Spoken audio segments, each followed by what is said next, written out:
Subling ipahigayon ang Ironman 70.3 sa Davao City karong bulan sa Agosto. Busa hugot na ang pagpangandam sa lokal nga kagamhanan sa mong event nga tambungan sa mga athlete sa tibuok kalibutan. Dugang detalye sa report ni Kent Abrigana. Ironman 70.3 is back sa ikatulong tuig niini sa Davao City.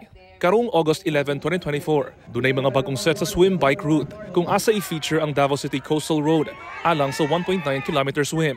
Magbike og 90 km sa MacArthur Highway ug balik sa Coastal Road alang sa 21.1 km run. When we chose the new course, we had to do all the entire checklist of where we're going to swim, where we're going to bike, where we're going to run. And in the swim, we have to check if the tide and current conditions are good on race day. And first and foremost, kung makakapasa ba ang quality ng tubig sa coastal road.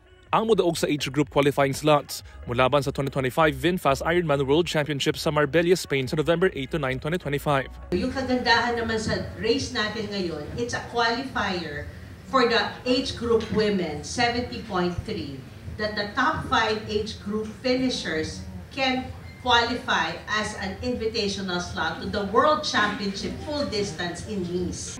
Gibalik usab ang tribo may sugun team competition nga dunay grand prize nga 500,000 pesos. Dunasay Iron Kids Philippines nga usab ka triathlon event alang sa mga bata edad size hangtod 15 anyos. Og ang bag-o nila nga event alang sa kababainhan.